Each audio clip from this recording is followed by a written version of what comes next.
Hello, Laura Peters here from Dublin, Ireland. I just tried the Confetti Birthday Kit and I want to give you a few tips. So first of all, when you open it up, the first thing you see is this.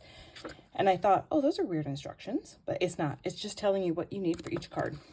So let me start with card 2. Comes like this. So you punch out these squares and I immediately thought, oh, I'm going to do something with those, which I did. I made this card exactly to the instructions, except that I switched the sentiment. Now you can see this calls for the rectangle and I had to use the banner because happy birthday doesn't fit on the banner. So I just switched the entire piece out.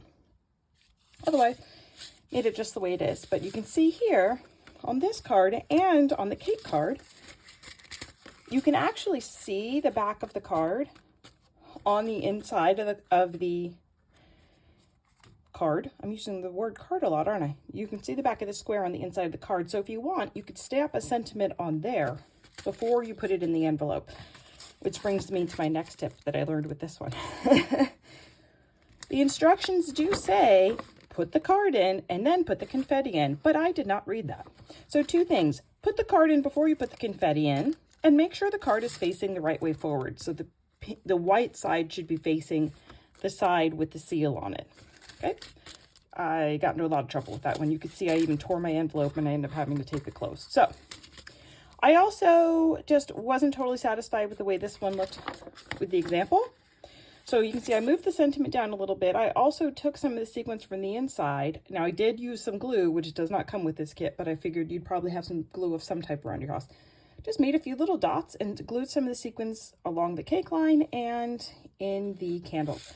I was a little skimpy with the confetti in here because I wanted to make sure there was enough for all the cards. And lastly, I took these blue squares from this card and put them behind here. You can see the sample just has "Let's Party" with the circle. And I put it behind here just to add a little bit more interest. Now, with that, I had to, this one does not show on the inside, I had to use extra dimensionals. So if you do that and you find you've run out, cut the edge off here and just use these bits as extra dimensionals. I do that with my regular kits all the time. And the last thing I wanted to say was when I first opened up my stamps and mounted them to the acrylic block, I tested stamping them all first. So if you don't know how to do that, you just peel it right off, pop it right on, pop, ink it up. I didn't bring my ink spot. Oh, yes, I did. It's right here. Here's some scrap card. So you're going to tap, tap, tap, tap, tap, tap, tap. Sometimes I twist it a little if I feel like it's not getting good coverage.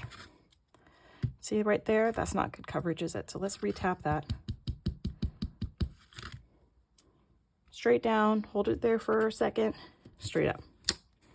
Okay? That's how you ink these. Now, the first time I didn't like the way it inked, and so what I did was I just did this a few times. And I even did this a bit, rubbing my stamp, because sometimes these photopolymer stamps especially can have a little residue on them just from manufacturing. So I did that, I put it on my stamp and scrub a couple times, then went back, and I liked the way it inked better. So those are my tips for an easy beginner shaker card. I've got a lot of birthday parties for my kids' class coming up that these will be going to. I hope you enjoy.